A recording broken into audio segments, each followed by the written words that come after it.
अस्सलामुअलैकुम वरहमतुल्लाहि वबरकातुहू। दोस्तों, आज की इस वीडियो में मैं बात करूंगा कोल्ड स्टोरेज के बारे में। जब कोई इंसान, कोई पर्सन, कोई गुड्स, मिसाल के वेजिटेबल्स कोई वहाँ पे सेव रखता है,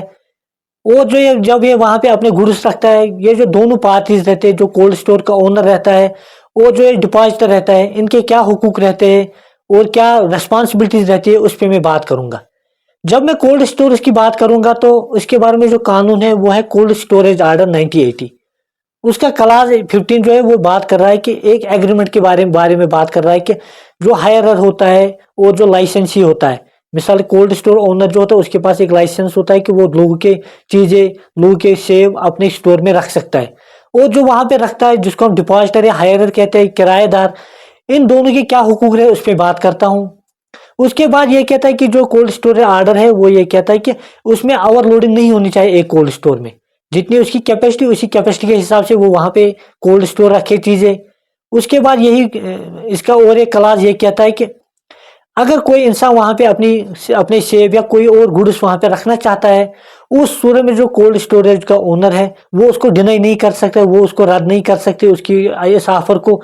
तभी कर सकता है कि जब वो पहले से पूरा फुल बुकिंग हो चुका हो, या ये हो चुका हो कि उसको लग रहा है कि अगर इसकी चीजें, इसके गुड्स या सेब अपने स्टोर में मैं रखूं, उसकी वजह से जो बाकी चीजें वहां पे, बाकी गुड्स वहां पे उनको नुकसान पहुंच सकता है, तभी वो उसको डिनाई कर सकता है। वरना अगर कोई भी बंदा, वो उसके पास पैसा है, वो कह सकता है कि मैं आपका किराया अदा करूंगा जो कोल्ड स्टोर का होगा, उस सूरत में वो उसको डिनाई नहीं कर सकता है कि कोल्ड स्टोर में वो अपनी चीजें वहां पे रखे। उसके बाद ये आता है कि अब किसी आदमी ने कोल्ड स्टोर में अपनी चीजें रखी, मिसाल किसी बंदे ने अपने सेब वहां पे रखे, अब वो चाहता है कि मैं वो सेब वहां से निकलवाऊं, डिलीवरी, उसकी डिलीवरी होनी चाहिए। उस सूरत में जो कोल्ड स्टोर ओनर, जब उसको ये इतला मिले या जो उसका मैनेजर हो, उसको 24 घंटे के अंदर अंदर उसको उसके वो जो गुड्स होंगे हैंड ओवर करने चाहिए, उसके जो सेब होंगे उनको हैंड ओवर करना चाहिए, और उसके बाद जो किराया होगा उससे लेके उसको वो हैंड ओवर करे। उसके बाद ये भी कह रहा है कि जो लाइसेंसिंग अथॉरिटी है जिसने ये कोल्ड स्टोर का इनको परमिशन दिया हो, वो ये भी डील करते हैं कि जो वेयर हाउसिंग अथॉरिटी होती है कि कितना मैक्सिमम ये किराया कितना ले सकते हैं, एक जो हायरर होगा, जो वहां पे अपने किराएदार हो, उससे कितना मैक्सिमम कितना किराया ले सकते हैं, वो भी वही डिसाइड करते हैं। उसके अलावा जो यही रूल्स है वो ये बस एक अहम बात ये कर रहा है कि उसमें जो शेड्यूल है, शेड्यूल पार्ट 1, वो ये कह रहा है कि इसमें सैनिटरी कंडीशंस कैसी होनी चाहिए, मतलब उसमें सफाई होनी चाहिए कोल्ड स्टोर में, और बाकी बाकी चीज़ों के बारे में भी बात कर रहा है। उसके अलावा जो पार्ट 2 वो ये बात कर रहा है कि जो एक कोल्ड स्टोरेज ओनर है उसको रखना चाहिए वहाँ पे एक स्टेटमेंट ऑफ एडवांस बुकिंग। जो अगर कोई एडवांस बुकिंग हो चुकी है, जो मैनेजर होगा, जो वेयर हाउस का ओनर होगा, या जो वेयर हाउस मैन होगा, उसको ये एडवांस बुकिंग की भी डिटेल वहाँ पे होनी चाहिए। हो सकता है हम आए दिन देखते हैं कि कोई बंदा, कोई इंसान वहाँ पे अपने चीज़ों को या सेब को वहाँ स्टोर कराना चाह रहा है, और जो वहाँ के ओनर होगा वो उसको कह रहा है, डिनाई कर रहा है, मेरे पास जगह नहीं है, ये बुकिंग हो चुकी है। उस सूरत में वो उसको कह सकता है कि मुझे एडवांस बुकिंग की जो डायरी है आपके पास वो दिखा मुझे, और आपको पूरा पता चले किसको दिया है किसको नहीं दिया। उसके अलावा यही कोल्ड स्टोरेज का जो आर्डर है वो ये कह रहा है कि लॉग बुक भी रखनी है उनको। लॉग बुक का मतलब कि 24 घंटे में जो आपके वहां पे कंडीशन क्या थी, किस टाइम पे क्या, किस हर घंटे के हिसाब से कितना टेम्परेचर था, कभी ज्यादा तो नहीं हुआ था, कभी कम, तो कभी बिजली तो नहीं थी, ये सभी डिटेल्स जो वेयर हाउस का ओनर होगा या जो उसका मैनेजर, उसको इन चीजों का ख्याल रखना चाहिए। उसके बाद जो इसके बारे में स्पेसिफिक, जो मतलब अगर आप किसी से गलतियां हो चुकी है या किसी की वजह से लापरवाही हो चुकी है, उसके बारे में जो कानून बात कर रहा है वो है the warehousing development and regulation act 2007। ये बात ही कर रहा है, गोदामों की बात कर रहा है कि किसी गोदाम में अगर किसी ने कोई गुड्स रखी, कोई चीजें रखी हो, या किसी स्टोर में किसी ने सेब रखे होंगे या कोई और वेजिटेबल्स रखे होंगे, उनके बारे में कानून क्या कहते हैं।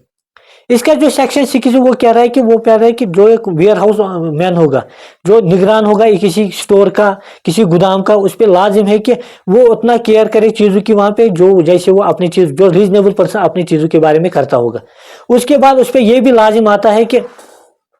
ये जो वेयर हाउस का ओनर होगा उस पे ये चीज भी लाजिम आ रही है कि अगर कुछ उसके हिसाब से कभी वहां से गुड्स लास्ट हो चुके, किसी के वहां से चीजें गायब हो चुकी है, किसी के सेब भी स्टोर से गायब हो गए, या उनका कोई डैमेज हो चुका है, उनकी क्वालिटी खराब हो चुकी है, उस सूरत में अगर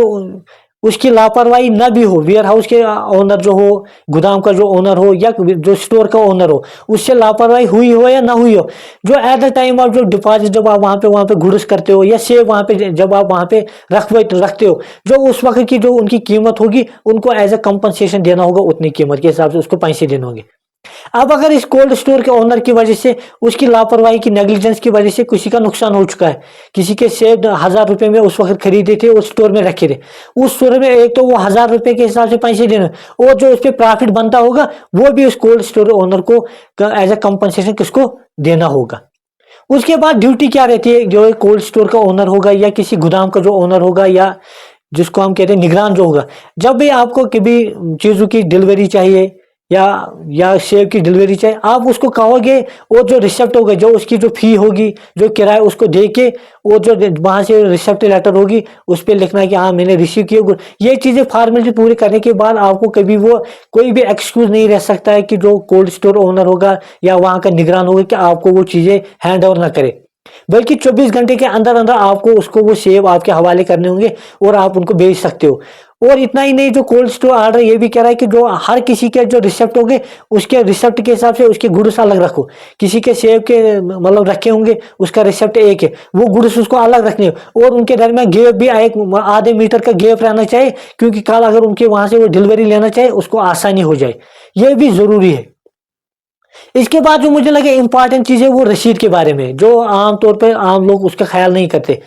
उसका जो सेक्शन 11 जो वेयर हाउसिंग एक्ट है वो ये कह रहा है कि जब भी आप कोई चीज किसी स्टोर में रखो या किसी गोदाम में रखो, वहां से आपको एक रसीद लेनी हो, उस पर एक नंबर रहेगा। उसके बाद जो कोल्ड स्टोरेज होगा या कोई वेयर हाउस, उसका नाम क्या होगा, उसका पोस्टल एड्रेस क्या होगा, उसके लाइसेंस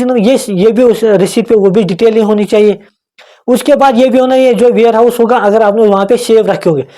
उस रसीद पे ये भी लिखा होना चाहिए कि जो ये सेबू की जो शेल्फ लाइफ है, ये कितने देर तक इस स्टोर में रह सकते हैं, 5 महीने तक, 4 महीने तक, वो भी उसी रसीद पे लिखा होना चाहिए। उसके बाद जो ये रसीद होगी उस पर ये भी लिखा होना चाहिए कि जिसने ये वहां पे डिपॉजिट किया, जिसने ये सेब किसी स्टोर में, उसका नाम क्या है, उसका एड्रेस क्या है, अगर हो खुदा न खास्ता कल जरूरत पड़े उसको वो उसके साथ वो बात कर सके। उसके अलावा जो जिस वक्त आपने कोई चीज वहां पे कोई गुड्स रखे या सेव रखे, जो at the time of deposit जो वहां पे रखे आपने, उस वक्त उन गुड्स की कीमत क्या थी, उस सेब की क्रेट की या पेटी की कीमत क्या, वो भी आपको उस रसीद में लिखी होनी चाहिए, वो भी आपको जरूर लिखवानी होगी, क्योंकि कल अगर कोई मामला आ जाए, लीगल कोई इशू आ जाए, आपको वो पैसे वहां से आसानी से वसूल हो जाए। उसके अलावा डेट ऑफ, मतलब आपने किस डेट पे वहां पे वो गुड्स वहां पे रखवाए, किस डेट पे आपने वहां सेब उस स्टोर में रखवाए और कुछ डेट पे तक वहां पे रखोगे, वो भी उस पर टाइम फ्रेम रखा होना चाहिए। और किराया कितना हो ये भी उसमें, और बाकी चीजें भी रसीद में होनी चाहिए, वो भी वो जो है इसके साथ मुंसलिक अथॉरिटीज है या जो कोल्ड स्टोर है मैनेजर से, वो इस कानून के थ्रू जाए और देखे कि उनकी रसीद क्या ऐसी होनी चाहिए, क्योंकि कल दोनों वो बच सकते हैं कि कोल्ड प्रोसेस से। अब ये है कि कभी किसी कोल्ड स्टोर में चीजें रखी होगी या सेब रखे होंगे और जो कोल्ड स्टोर ओनर उसको लग रहा है कि ये सेब खराब हो जाएंगे या ये जो सेब यहाँ पे रखे इसकी वजह से दूसरी सेबों को खतरा है, मिसाल तो कोई फंगल डिजीज है, सिकेब लगी हो चुकी है, या जिसको हम आमतौर पर कशर पे छतर से सह फल खतरा, त्या सूरत में अमिस चीज कोल्ड स्टोर जो ओनर हो उसके पास दो रास्ते। पहला ये कि वो नोटिस भेजे ओनर का जिसके वहां पे गुड्स होंगे, जो सेब होंगे, कि यहाँ से निकलवाओ कि ऐसा मामला है। अगर वैसा वो उसको लगे कि नहीं उसमें टाइम लग सकता है, उस सूरत में वो खुद भी भेज सकता है एज पर जो कानून होगा उसके हिसाब से। ये था थोड़ी बहुत जानकारी जो कोल्ड स्टोरेज के बारे में, जो कोल्ड स्टोर ओनर्स है उनके लिए भी जरूरी है, और जो वहां पे डिपॉजिट रखते हैं, जो वहां पे वो सेव रखते हैं या कोई और चीज रख रहे हैं वेयर हाउस में, उनको क्या ख्याल करना चाहिए उसके बारे में। अब अगर कोई कंट्रैक्ट, मिसाल के किसी ने सेव रखे किसी स्टोर में या कोई और गुड्स और उनका कुछ नुकसान कोई मसला, उसका मतलब हुआ कि ब्रीच ऑफ कंट्रैक्ट, जो इनके दरमियान माहिदा है उसकी खिलाफ वर्जी हो जाए, उस सूरत में उनके पास कानूनी चाराजोई रह सकती है और वो अपने पैसे वसूल कर सकते हैं एज पर कंपनसेशन, मतलब उन गुड्स की पूरी और कभी ये भी होता है कि स्टोर से कहते हैं कि सेब भी गायब हो गए या कोई चीज ही गायब हो, उस सूरत में भी आपको कंपनसेशन मिलेगा, पैसे मिलेंगे। थैंक यू, आज के लिए इतना ही।